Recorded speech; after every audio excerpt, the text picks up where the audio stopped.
ऐसी बंसी बजाई शाम ने, ऐसी मुरली बजाई शाम ने, ऐसी बंसी बजाई शाम ने, मेरी सुध बिसराई शाम ने। वो ऐसी बंसी बजाई शाम ने, मेरी सुध बिसराई शाम ने। ऐसी बंसी बजाई शाम ने, मेरी सुध बिसराई शाम ने। ऐसी बंसी बजाई शाम ने, मेरी सुध बिसराई शाम ने। अरे मैं हुई दीवानी, अरे मैं हुई मस्तानी, अरे मैं हुई दीवानी, नींदी में हुई मस्तानी। ऐसी बंसी बजाई शाम ने, मेरी सुध बिसराई शाम ने। ऐसी बंसी बजाई शाम ने, मेरी सुध बिसराई शाम ने।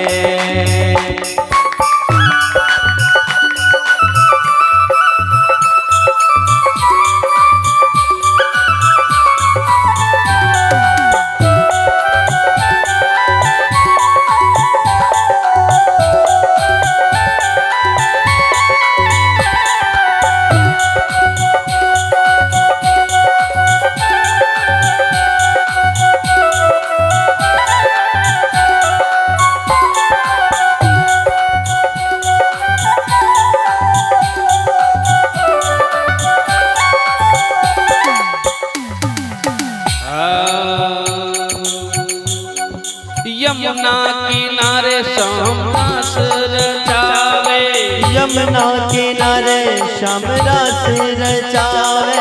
यमुना किनारे शाम रास रचावे, यमुना किनारे शाम रास रचावे। नाच नाच सारी गोपी को नचावे, नाच नाच सारी गोपी को नचावे। ऐसो रास रचायो शाम ने, मेरी सुध बिसराई शाम ने। ऐसो रास रचायो शाम ने, मेरी सुध बिसराई शाम ने।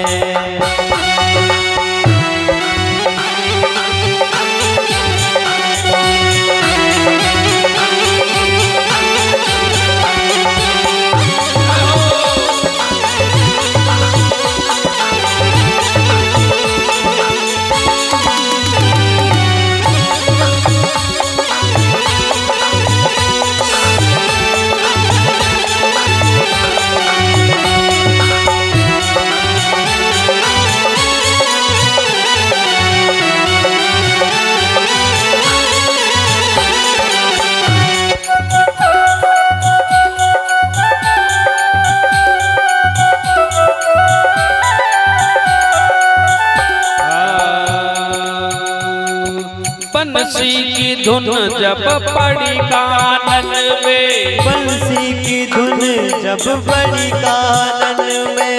बंसी की धुन जब पड़ी कानन में, बंसी की धुन जब पड़ी कानन में। नींद ने आए शाहपुर नैनन में, नींद नहीं आए शाहपुर मेरे मन में। ऐसी निंदिया बुढ़ाई सामने, मेरी सुध बिसराई सामने। ऐसी निंदिया बुढ़ाई सामने, मेरी सुध बिसराई सामने। मेरी सुध बिसराई सामने, ओ मेरी सुध बिसराई सामने। मेरी सुध बिसराई सामने, मेरी सुध बिसराई सामने, मेरी सुध बिसराई सामने, मेरी सुध बिसराई।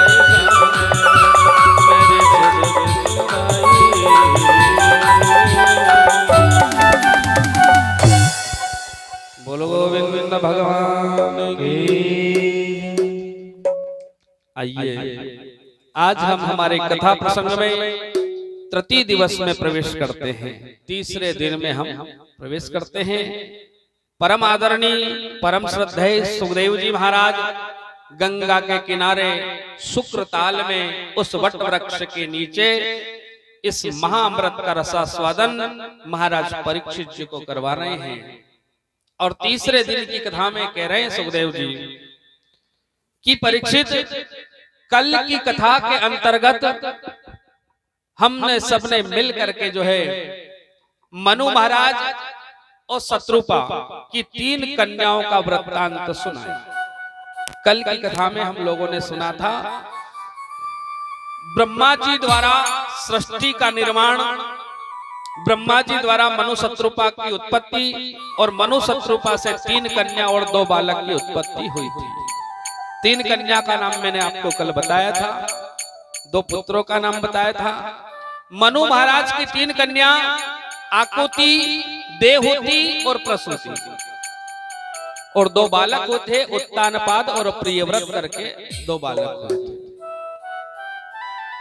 आकुति का विवाह रुचि प्रजापति के साथ किया था, देवहूति का विवाह कर्दम ऋषि के साथ किया था और प्रसूति का विवाह दक्ष प्रजापति के साथ किया था, जिनके यहाँ सती का जन्म हुआ था और सती ने अपने पिता के यज्ञ में अपने शरीर का परित्याग किया था। यहाँ तक आप लोगों ने कथा का श्रवण किया था।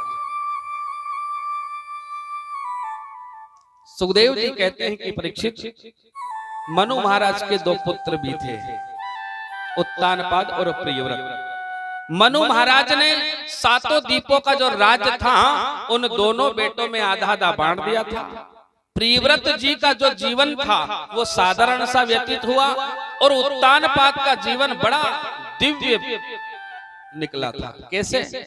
उत्तानपाद राजा के यहाँ एक बेटा हुआ था, उस बेटा का नाम ध्रुव था। जिन ध्रुव ने 5 वर्ष की उम्र में भगवान को प्राप्त कर लिया था, भगवान के दर्शन कर लिए थे। 5 वर्ष की उम्र। परीक्षित जी ने कहा कि गुरुदेव, ऐसे भगवान के भक्त की कथा तो हम सुनने की इच्छा रखते हैं, क्योंकि जो भगवान का भक्त, जो भक्त भगवान का होता है वो भगवान का भक्त की कथा भी भगवान की कथा से कम नहीं होती है। क्यों? कि जो भक्त की कथा भगवान की कथा से जोड़ दे वो भक्त भी भगवान से भी कम नहीं होता है। गुरुदेव, परीक्षित जी ने कहा, गुरुदेव हम उस भक्त ध्रुव की कथा सुनना चाहते हैं। परम श्रद्धेय परम आदरणीय सुखदेव जी महाराज ने कहा कि परीक्षित, राजा उत्तानपाद की 2 पत्नियां थी। एक का नाम सुनुति था और एक का नाम सुरुचि था। सुरुचि का बेटा उत्तम था और सुनुति का बेटा ध्रुव था। ध्रुव की मां राजा की बड़ी पत्नी थी, लेकिन गौशाला में निवास करती थी और छोटी रानी महलों में रहती थी। राजा छोटी रानी से बहुत प्रेम किया करता था। परीक्षित जी ने कहा कि गुरुदेव, जो ध्रुव की मां हो, जो भगवान का भक्त हो, उसकी मां महलों को छोड़कर गौशाला में क्यों रहती है? श्रद्धेय सुखदेव जी महाराज ने कहा कि परीक्षित, जब राजा उत्तानपाद का पहला विवाह हुआ था, कई दिन व्यतीत हो गए थे, इनके घर बड़ी रानी से कोई पुत्र नहीं हुआ। तो एक बार राजा उत्तानपाद कहीं दूसरे देश में गए और दूसरे देश के राजा ने देखा कि महाराज के यहाँ औलाद नहीं है, तो दूसरे देश के राजा ने अपनी कन्या का विवाह उत्तानपाद राजा से कर दिया। दूसरा विवाह। जब महाराज उत्तानपाद दूसरा विवाह करके घर आए, बड़ी रानी जो ध्रुव की मां है ना, इन्होंने सुना कि हमारे स्वामी एक और मेरी बहन लेकर आए हैं, एक विवाह और करके आए हैं, तो इतनी सुशील थी कि आरती की थाली लगा ली। मंगल इनको तिलक लगाऊंगी, आरती करूंगी भवन के दरवाजे पर। मेरी बहन लेकर आए, एक और पत्नी लेकर आए हैं। बड़ी रानी ने आरती की थाली लगाई, दरवाजे में गई और जैसे आरती उतारने लगी और छोटी रानी जो विवाह करके लाए ना, उस छोटी रानी ने तुरंत पूछ लिया महाराज से। क्या पूछा कि महाराज ये बताओ कि ये कौन है जो आरती उतार रही है? उत्तानपाद राजा ने कहा कि रानी ये तुम्हारी बड़ी बहन है, मेरी पहली पत्नी है। जैसे ही बड़ी पत्नी का नाम लिया और छोटी रानी ने कह दिया कि नहीं महाराज, मैं किसी बड़ी पत्नी और बड़ी बहन को नहीं जानती। जब तक ये महलों से बाहर नहीं जाएगी तब तक मैं इस महलों में प्रवेश नहीं करूंगा। महाराज तो कुछ बोल नहीं पाए। बड़ी रानी ने तुरंत थाली नीचे रखी और महलों से बाहर हो गई। और बड़ी रानी ने हाथ जोड़कर महाराज से कहा कि महाराज आप मेरी बहन को अंदर महलों में ले जाओ, मैं गौशाला में जाती हूँ। और उसी समय बड़ी रानी गौशाला में चली गई और छोटी रानी महलों में रहने लगी। महलों में रहने लगी, कई दिन व्यतीत हो गए साहब, छोटी रानी से भी कोई औलाद नहीं हुई।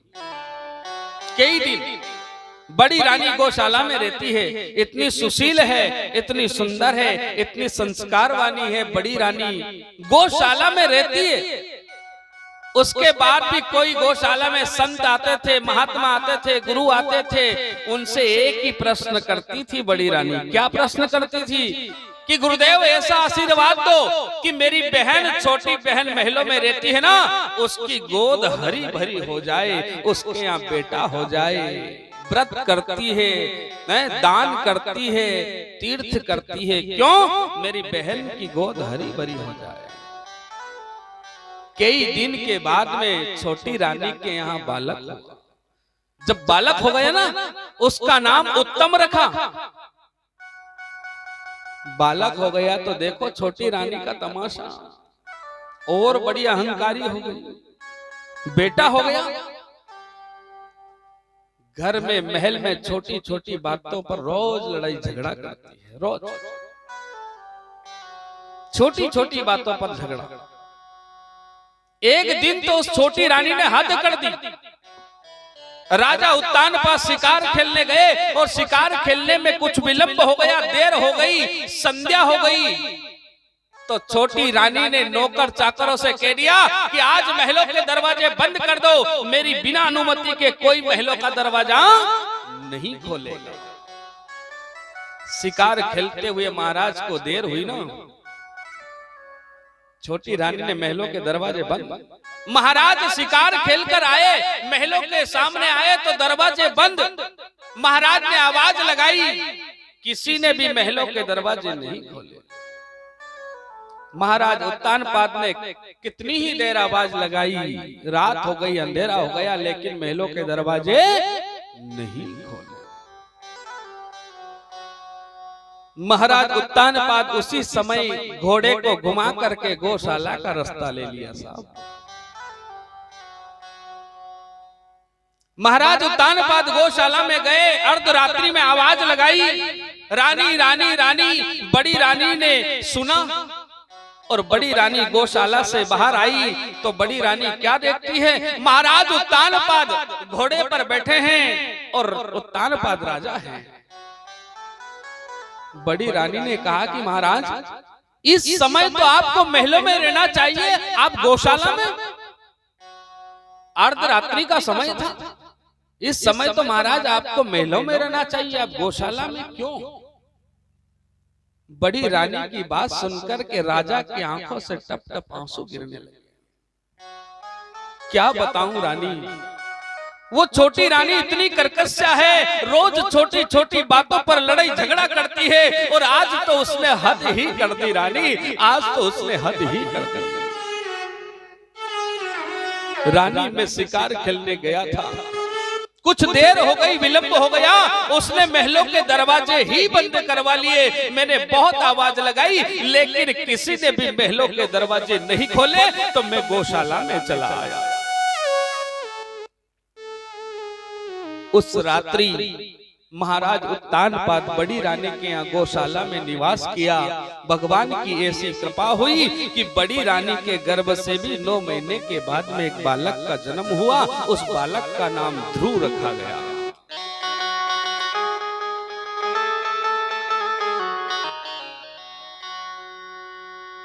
महाराज उत्तानपाद बड़े प्रसन्न हैं।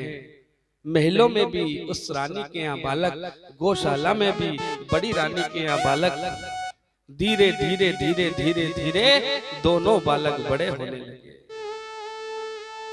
4-5 साल की उम्र के बालक हुए, खेलने कूदने चलने फिरने के योग्य हुए दोनों बालक। एक दिन की बात है साहब, बड़ी रानी का बेटा ध्रुव गौशाला से खेलता खेलता खेलता महलों में पहुंच गया और महलों में जाकर बड़ी रानी के बेटे ध्रुव ने देखा।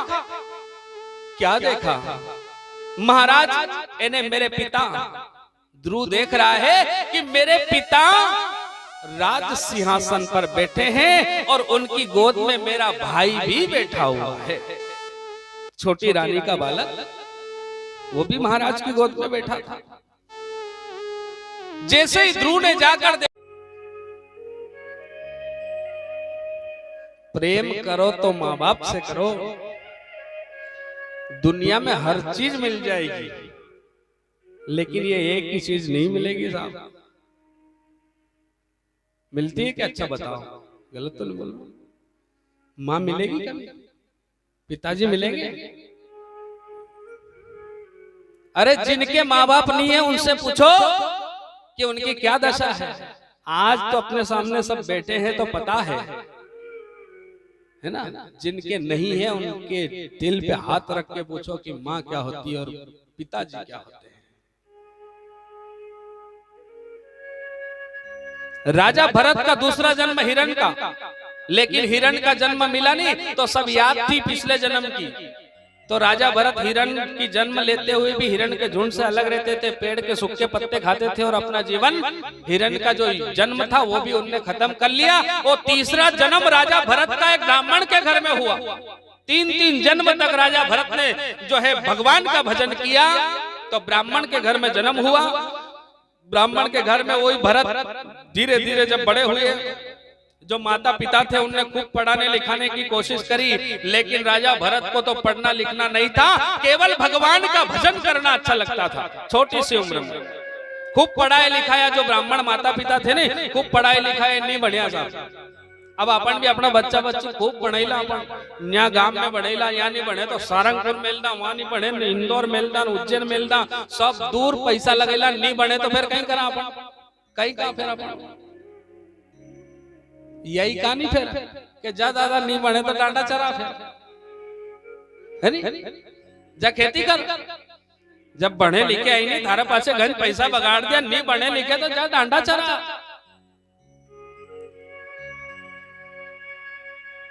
तो इसी प्रकार राजा भरत के जो माता पिता थे उन्होंने खूब पढ़ाई लिखाई की कोशिश कर ली। भरत नहीं पढ़ा तो घर वालों ने कह दिया कि जा खेत की रखवाली कर। राजा भरत खेत पे चल गए। पर एक बात ध्यान रखना, जो घर में हुदो नहीं करे भी कहीं खड़ा में हुदो करे, और खड़ा में हुदो नहीं करे भी कहीं वहां माड़ में हुदो करे। राजा भरत से की जा खेत पे जा, खेत की रखवाली कर। तो राजा भरत खेत पे तो चले गए, लेकिन क्या कर रहे हैं वहां? खेत में कोई नुकसान करे नहीं, ढोर वगैरह, तो उनके भगावे नहीं भगा सा, नहीं भगा वहां तक तो ठीक है कि नहीं भगा, पर भी कहीं कर रहा वहां खेत पे सबसे बोली के बुला ही रहा, और उल्टा कहीं के कि राम जी की चिड़िया राम जी का खेत, खाओरी चिड़िया भर भर पेट। राम जी की चिड़िया राम जी का खेत, खाओरी चिड़िया भर भर पेट। चिड़िया राम जी का खेत, खाओरी चिड़िया भर भर पेट, खाओरी चिड़िया भर भर पेट।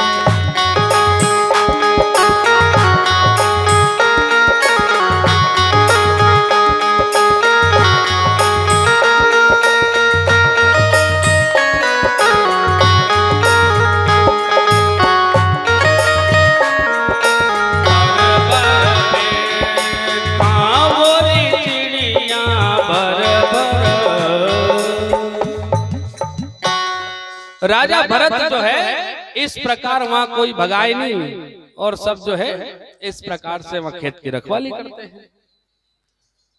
अब एक दिन की बात है साहब, राजा भरत खेत की रखवाली पे थे और कहीं के राजा ने एक मान्यता कर ली। काय की मान्यता कर ली कि मेरे यहाँ बेटा हो जाएगा तो माता जी को नर बलि चढ़ाऊंगा। क्या मान्यता कर ली राजा ने कि मेरे यहाँ बेटा हो जाएगा तो नर बलि चढ़ाऊंगा। लेकिन ऐसा कहीं शास्त्र में नहीं लिखा है साहब कि कोई देवी देवताओं को पशु बलि के नर बलि है वो ग्रहण करते हैं और किसी को औलाद देते हैं, ऐसा तो कहीं लिखा नहीं है। लेकिन फिर भी उस राजा ने मान्यता करी और ईश्वर की कृपा से उसके यहाँ बेटा हो गया। अब बेटा हो गया तो मान्यता पूरी करनी है उसको। तो उस राजा ने अपने नौकरों से कहा कि जाओ ऐसा नर ढूंढ करके लाओ कि माता जी को हम उसका नैवेद्य चढ़ा, उसकी बलि दे। राजा के नौकर ढूंढते ढूंढते ढूंढते वहीं राजा भरत के पास आ गए और राजा भरत को देखा मोटा तगड़ा, पकड़ लिया। राजा भरत ने कहा कि भैया क्या बात है? उन्हें कहा महाराज बुला रहे हैं, चलो। राजा भरत महाराज के चले गए। बोलो महाराज। उन्हें कहा आपकी बलि चढ़ाएंगे माता जी के यहाँ। राजा भरत बिल्कुल भी किंचित मात्र नहीं डरा। क्यों? कि चलो माता जी के तो काम आ रहे हैं कम से कम अपन। अच्छा भोजन करवाया, प्रेम से भोजन किया राजा भरत ने और माँ जगदम्बा के मंदिर में राजा भरत को वो दुष्ट लोग लेकर के गए और माता जगदम्बा की मूर्ति के सामने खड़ा किया राजा भरत को और दोनों तरफ से वो दुष्ट लोग तलवार लेकर राजा भरत की गर्दन पर तलवार रख करके खड़े हैं। राजा भरत माँ जगदम्बा की मूर्ति के सामने देख रहे हैं और कह रहे हैं कि माँ यदि तुम मेरा भक्षण करके यदि प्रसन्न होती हो तो मैं सहर्ष तुम्हारे अर्पण हो जाऊंगा। लेकिन माँ इन दुष्टों की क्या दुर्दशा होगी माँ? आज मैं तुमसे प्रार्थना करता हूँ। और राजा भरत कह रहे हैं, क्या कह रहे हैं कि बिगड़ी मेरी बना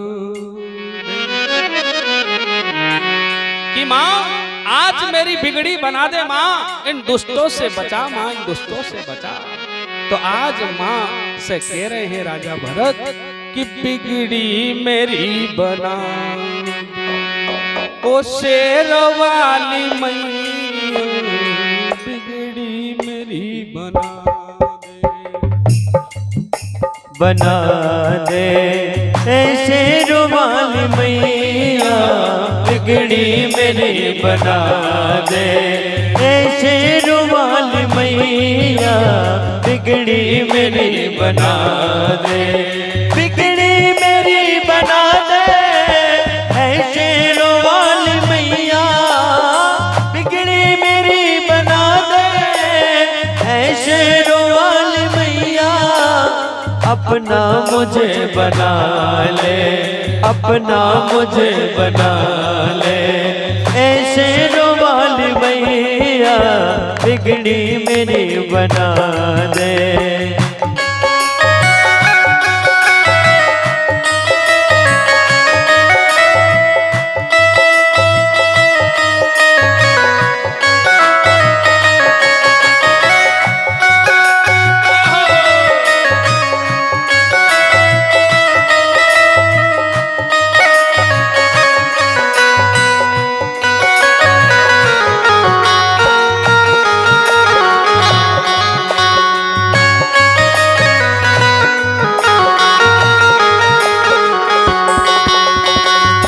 तालियां बजाते हुए चलेंगे सभी और कहेंगे मैया से, दर्शन को मेरी अखियां कब से तरस रही है, दर्शन को मेरी अखियां कब से तरस रही है, सावन के जैसे जर्जर अखियां बरस रही है,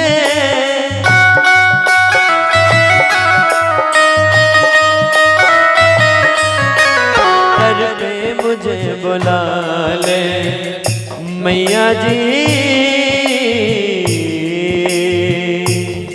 सदा पापी से पापी को भी तुम माँ भव सिंधु तारी हो।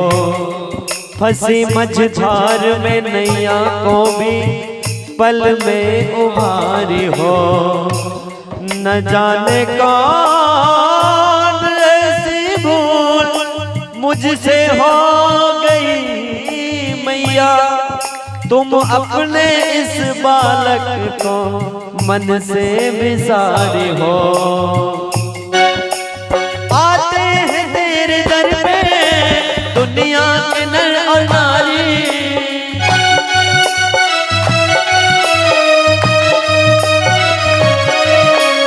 आते हैं तेरे दर पे दुनिया के नर और नारी।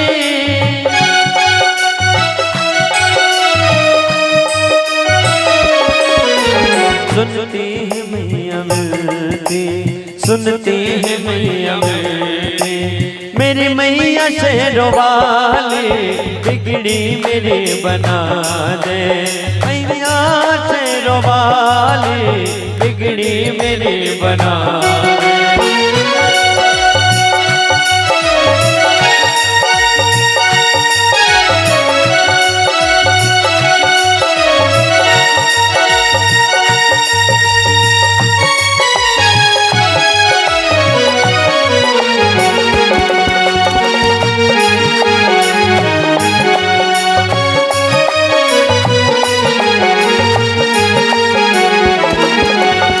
बिगड़ी मेरी बना दे, बिगड़ी मेरी बना दे, मेरी मैया शेरों वाली बिगड़ी मेरी बना दे।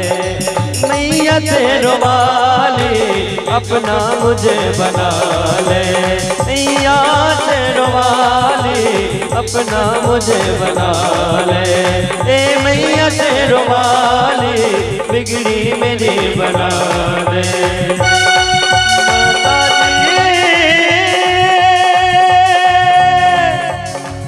जो तो वालिए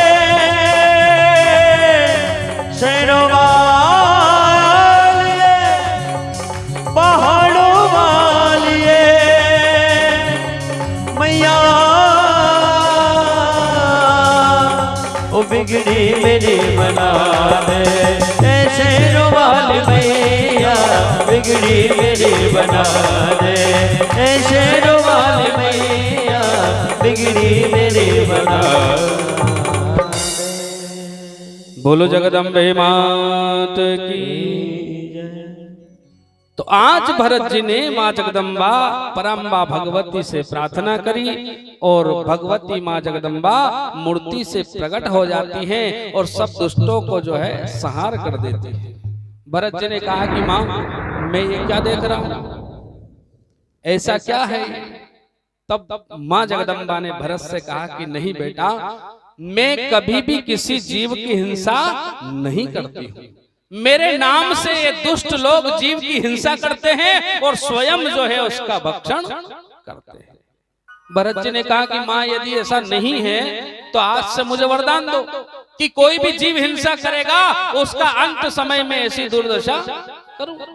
तो माँ भगवती ने भरत जी को उस दिन ये वरदान दिया था कि कोई भी जीव हिंसा करेगा उसकी माँ जगदम्बा ऐसी दुर्दशा करेगी। और माँ भगवती अंतर ध्यान होती है। राजा भरत वापस अपने खेतों पर आ जाता है। कई दिनों तक राजा भरत खेतों पर भगवान का भजन किया।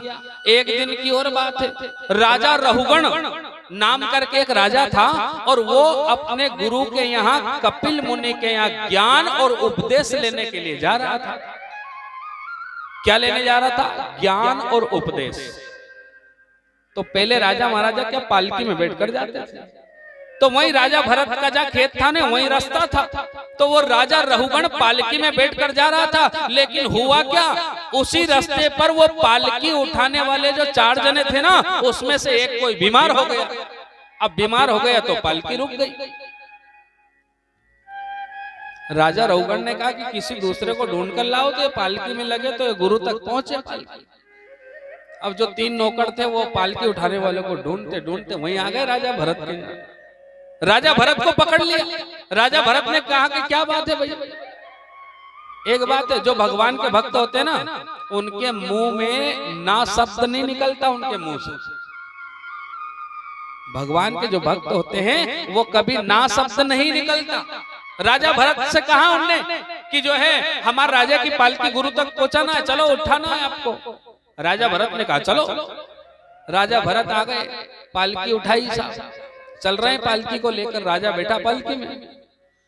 अब हुआ क्या, जिस रास्ते से पालकी लेकर जा रहे थे ना, उस रास्ते में चींटिए की लाइन चल रही थी। आपने देखी होगी चींटिए की लाइन सीधी नहीं रहती, कभी इधर जाती तो कभी इधर जाती तो कभी इधर जाती। तो राजा भरत को पता था कि मां जगदम्बा ने कहा कि जो भी जीव की हिंसा करेगा उसकी दुर्दशा में अंत समय ऐसे ही करूंगा।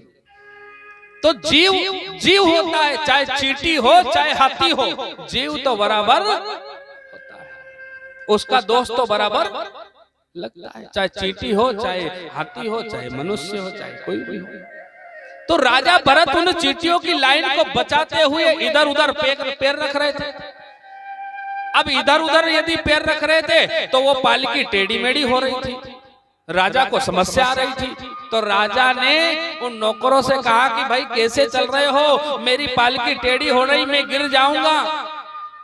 तो राजा के नौकरों ने कहा, पुराने जो थे ना, उनने कहा कि महाराज हमारी गलती नहीं है इसमें। बोले बोल, फिर बोले ये नया नौकर आया ना, ये सही साट नहीं चल रहा है। राजा ने देखा था भरत को मोटा तगड़ा, तो राजा पालकी में बैठा बैठा भरत जी को ताने मार रहा था, क्योंकि मोटे तगड़े थे वो। तो क्या कह रहा है राजा कि बेचारा दुबला पतला है ये, अरे इससे चला नहीं जा रहा है, अरे बेचारे को भूख लगी होगी, अरे बेचारा बीमार है, अरे बेचारा दुखी है, ऐसे ताने मारने लगा। तो भरत जी ने पालकी में चलते चलते कहा कि राजा, ना तो तुम राजा हो ना मैं नौकर, ना मैं राजा हूं ना तुम नौकर। अरे महाराज, ये मोटा होना, तगड़ा होना, पतला होना शरीर का धर्म है, आत्मा का धर्म नहीं। भूख लगना, प्यास लगना शरीर का धर्म है, आत्मा का धर्म। मरना, जलना, डूबना ये शरीर का धर्म है, आत्मा का धर्म नहीं है। आत्मा तो अजर और अमर है। राजा ने जब भरत की बात सुनी, तुरंत पालकी रोकई और पालकी से उतरकर राजा भरत के चरणों में गिर गए और कहा कि महाराज, मैं शिव जी के त्रिशूल से भी नहीं डरता हूँ, भगवान के सुदर्शन चक्र से नहीं डरता हूँ, केवल मैं ब्राह्मणों के श्राप से डरता हूँ। कहीं आप ब्राह्मण तो नहीं है महाराज? भरत जी ने कहा कि ब्राह्मण जरूर हूं, लेकिन मैं ऐसा श्राप देने वाला ब्राह्मण नहीं। राजा भरत राजा रघुगण कहाँ जा रहे थे? कपिल मुनि के आश्रम पर ज्ञान और उपदेश लेने के लिए। आज उन 2-3 बात में उस राजा रघुगण को ज्ञान हो गया और वहीं से भरत जी को गुरु बना लिया और वहीं से वापस अपने निवास स्थान पर चले गए। भरत जी कई दिनों तक भरत जी ने राज्य किया और अंत समय भरत जी बैकुंठ धाम को चले गए। बोलो गोविंद भगवान की जय। परम आदरणीय सुखदेव जी महाराज कह रहे हैं कि परीक्षित, जब भगवान ने पहला अवतार लिया था, आपने पहले दिन की कथा में सुना, शायद दूसरे दिन की कथा में, कल की कथा में, भगवान ने पहला अवतार लिया था। जब ब्रह्मा जी सृष्टि वर्णन कर रहे थे, निर्माण कर रहे थे, पृथ्वी नहीं थी, तो पहला अवतार लिया था वरा भगवान। और वरा भगवान पाताल से पृथ्वी ला रहे थे, तो रास्ते में एक कौन मिला था? हिरणाक्ष नाम का दैत्य। और हिरणाक्ष नाम के दैत्य का गोविंदाय भगवान ने किया था नमो नमो। तो हिरणाक्ष कौन था? हिरण्याकश्यप और हिरणाक्ष 2 भाई थे। जब वरा भगवान ने हिरणाक्ष को मार दिया तो इस बात का पता चला था किसको? हिरण्याकश्यप को, भाई को पता चला, परिवार वालों को पता चला। तो हिरणाक्ष की मृत्यु पर सब रोने लगे, माता अदिति रोने लगी। हिरण्याकश्यप ने कहा कि माँ कोई रो मत, ये तो बार बार ये देवताओं के बहुकाओं में आकर के ये भगवान अनन्य रूप धारण करते हैं और मेरे परिवार का खात्मा करते हैं। तो हिरण्याकश्यप ने कहा कि कोई चिंता मत करो, मैं अभी जाता हूं और इन देवताओं को ठिकाने लगाता हूं। तो हिरण्याकश्यप की मां ने कहा कि देखो बेटा, देवताओं से ऐसे विजय प्राप्त करना संभव नहीं है, तो फिर अरे पहले तुम विधाता का तप करो और विधाता से वरदान लो और उसके बाद इन देवताओं से विजय होगी तुम्हारी, देवताओं से युद्ध करना। उसी समय हिरण्याकश्यप अपने तप की सामग्री को लेकर के जो है मंदराचल पर्वत पर जाते हैं और ऐसी कठोर तपस्या करते हैं विधाता की, ऐसी कठोर तपस्या करते हैं कि विधाता ही प्रकट हो जाते हैं। जैसे ही विधाता प्रकट हुए तो हिरण्याकश्यप ने कहा कि विधाता, आप यदि मेरी भक्ति से प्रसन्न हो तो मुझे ऐसा वरदान दो। कैसा वरदान? देखो आज हिरण्याकश्यप कैसा वरदान मांग रहा है, ना दिन में मरू ना रात में, ना घर में मरू ना पृथ्वी पर, ना घर में मरू ना बाहर, ना पृथ्वी पे मरू ना आकाश में, ना नर से मरू ना नारायण से, ना शस्त्र से मरू ना अस्त्र से, आपके बनाए हुए 12 महीने में ना मरू, ऐसा वरदान मुझे दो। विधाता ने ऐसा वरदान सुना तो विधाता भी पीछे खिसक गए, जो वरदान देने आए वो भी पीछे खिसक गए। क्यों? ऐसा वरदान दूं तो स्वयं मेरे ही पैर पर कुल्हाड़ी मारने के बराबर है। क्या मांगा? क्या? ना दिन में मरूं ना रात में, ना घर में मरूं ना बाहर, ना पृथ्वी पे मरूं ना आकाश में, ना नर से मरूं ना नारायण से, ना शस्त्र से मरूं ना अस्त्र से, और तो और आपके बनाए हुए 12 महीने में नहीं मरूं। तो फिर मरे कदे हो?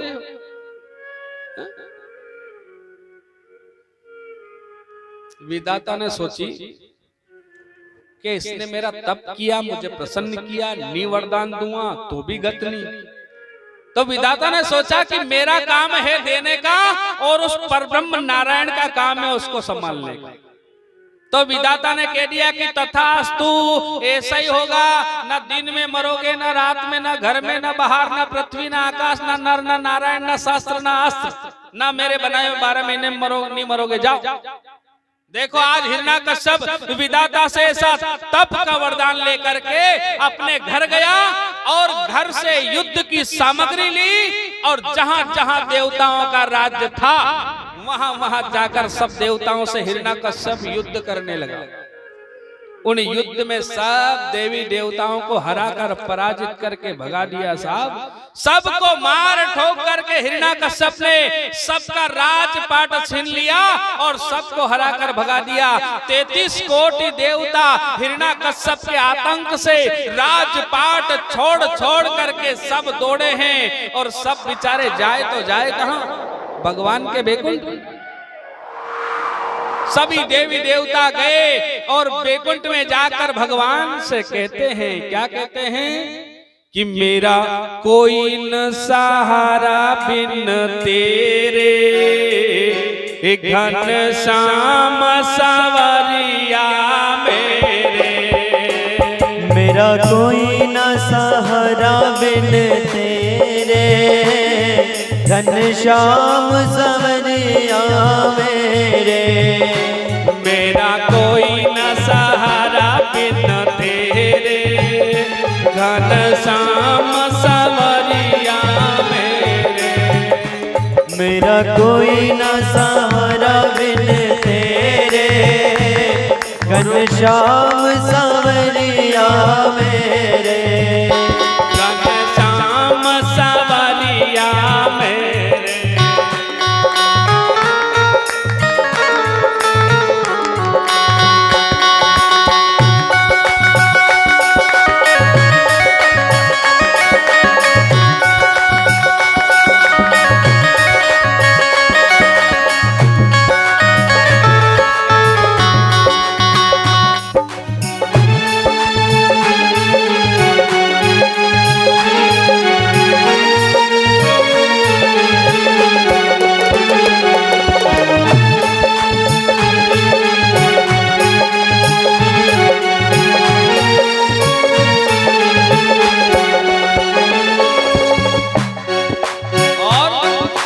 सब देवता कह रहे हैं, 33 कोटि देवता भगवान से कह रहे हैं, क्या कह रहे हैं?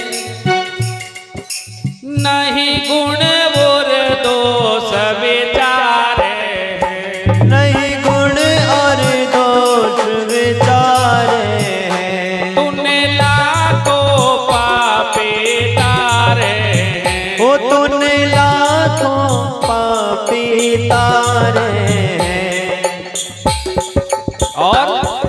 33 कोटि देवता कह रहे हैं, क्या कह रहे हैं? तूने लाखों पापी तारे, ओ तूने लाखों पापी तारे हैं, नहीं गुण और दोष विचारे, ओ नहीं गुण और दोष विचारे हैं। घर आन बसा भव तेरे, घनश्याम संवरिया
कोटि देवताओं ने भगवान से कहा। भगवान ने कहा कि क्या हुआ? हिरण्याकश्यप के आतंक से बचाओ प्रभु, हिरण्याकश्यप के आतंक से बचाओ। भगवान नारायण ने कहा कि देखो देवताओं, अभी तो मैं तुम्हारा कोई सहयोग नहीं कर सकता। क्यों? आज हिरण्याकश्यप ने विधाता से ऐसे वरदान मांग लिए हैं। अभी तुम गिरी कंदराओं में जाकर छुप जाओ और समय का इंतजार करो। देवताओं ने कहा कि समय का भी इंतजार कर ले, लेकिन समय कब आएगा? वो समय कब आएगा? नारायण ने कहा, भगवान ने कहा कि देवताओं, जब हिरण्याकश्यप की पत्नी कयादु के गर्भ से, जब हिरण्याकश्यप की पत्नी कयादु के गर्भ से एक बालक जन्म लेगा, उसका नाम प्रहलाद रखा जाएगा। और उस प्रहलाद जो है ना, वो मेरा भक्त निकलेगा और मेरे भक्त को दुष्ट हिरण्याकश्यप जो है दुख देगा। तब मैं नरसिंह अवतार धारण करूंगा, उस समय दुष्टों का संहार करूंगा, भक्तों को सुख दूंगा और धर्म की स्थापना करूंगा और तुम्हारा जो राज है ये वापस मैं दिलवा दूंगा। जय हो। अभी तुम गिरी कंदराओं में जाकर छुप जाओ। 33 कोटि देवता साहब गिरी कंदराओं में जाकर छुप जाते हैं, भगवान का भजन करते हैं। और इधर 7 दीपों में हिरण्याकश्यप का बोला बाला चल रहा है साहब। हरि भक्तों को कष्ट पहुंचा रहा है, गो ब्राह्मणों को दुख दे रहा है और 7 दीपों का राज हड़प कर लिया है। कई दिन व्यतीत हो जाते हैं, वही समय आता है हिरण्याकश्यप की पत्नी कयादु के गर्भ से एक बालक का जन्म होता है और वो बालक भगवान का भक्त निकलता है। जब हिरण्याकश्यप ने देखा कि मेरे घर में मेरे शत्रु का नाम लेने वाला, हिरण्याकश्यप के शत्रु भगवान, और हिरण्याकश्यप का बेटा जो है प्रहलाद वो था भक्त, तो हिरण्याकश्यप ने देखा कि मेरे घर में मेरे शत्रु का नाम लेने वाले। हिरण्याकश्यप ने बेटे प्रहलाद को बहुत समझाया साहब कि बेटा ये भगवान का नाम मत लो, मेरे शत्रु हैं इनका नाम मत लो। लेकिन प्रहलाद तो भक्त था भगवान का, भगवान की महिमा पता थी उसे। जब पिता की बात से नहीं समझा तो पिताजी ने सोचा कि एक अपना दैत्य कुल में भेज दो, वहां पे वह दैत्य विद्या सिखाएंगे। गुरुजी को बुलाया, भेज दिया। 1 महीना हो गया और दैत्य विद्या उसको सीखने का नाम ही नहीं। गुरुजी वापस ले आए कि आपका बेटा तो एक भी बात नहीं मानता है, हमेशा भगवान का भजन ही करता है। पिता ने पूछा कि बेटा तू गुरुजी के पास 1 महीना रहा तो क्या सीखा बता। तो प्रहलाद हंसकर कह रहा है कि पिताजी बताऊं क्या सीखा। बोले हाँ बता। तो पिताजी की गोद में बैठ गया। हिरण्याकश्यप ने अपने बेटे को बिठा लिया गोद में, पूछ रहा प्रेम से बता बेटा गुरुजी से क्या सीखा। तो प्रहलाद क्या कह रहा है कि ओम नमो भगवते वासुदेवाय। जैसे ही ओम नमो भगवते वासुदेवाय कहा और हिरण्याकश्यप ने अपनी गोद से प्रहलाद को उठाकर फेंक दिया और अपने जो थे ना दैत्य लोग उनको बुलाया। और हिरण्याकश्यप ने दैत्यों से कहा कि दैत्यों ऐसे दुष्ट बेटे की जरूरत नहीं है, जाओ इसे ले जाओ और ऊंची पहाड़ी से फेंक करके इसे मार डालो, ऐसे बेटे की कोई जरूरत नहीं। दैत्य लोग प्रहलाद को उठा करके बड़ी पहाड़ी पर ले गए हैं और वहां से जाकर के प्रहलाद को फेंक दिया, लेकिन प्रहलाद को किंचित मात्र कुछ नहीं हुआ। प्रहलाद बचकर आ गया वापस। वो जो दैत्य वो तो घर आए ही नहीं, उससे पहले तो प्रहलाद ही आ गया घर। हिरण्याकश्यप ने देखा ये प्रहलाद नहीं मरा। दैत्यों से पूछा कि क्यों रे दैत्यों इसे ऊंची पहाड़ी पर फेंक कर नहीं आए। दैत्यों ने कहा कि महाराज हमने तो इतनी ऊंची चोटी पर पहाड़ी से फेंका था, वहां से तो बचना कोई संभव है ही नहीं, लेकिन ये तो मरा ही नहीं। प्रहलाद से पूछा क्यों रे प्रहलाद ये तो बता तू मरा क्यों नहीं, तुझे तो मरना चाहिए था, तू बचकर आ गया है। तो प्रहलाद हंसकर कह रहा है, क्या कह रहा है कि पिताजी कोई किसी को थोड़ी मार सकता है, क्यों नहीं मार सकता। तो प्रहलाद कह रहा है कि मारने वाला है भगवान, बचाने वाला है भगवान, मारने वाला है भगवान, बचाने वाला है भगवान।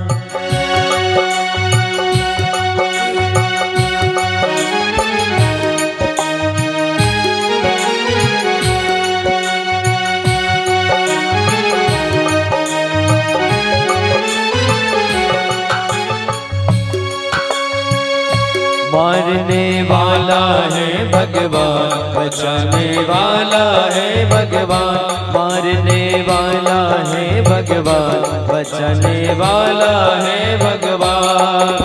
हो बाल नमा का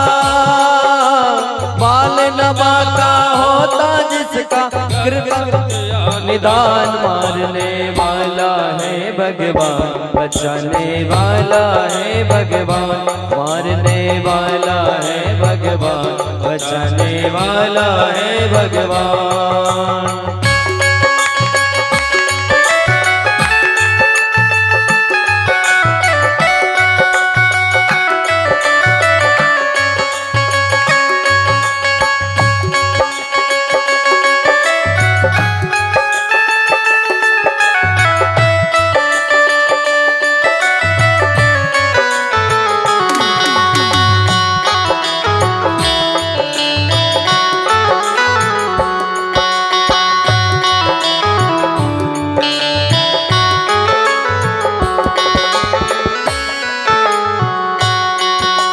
पिताजी ना तो कोई मार सकता है ना कोई बचा सकता है। क्यों? ये 6 चीज है ना, 6 जो चीज होती है उसने ही उसके हाथ में रख रखी है। दुनिया में केवल 6 चीज परमात्मा ने अपने हाथ में रखी, बाकी सब दुनिया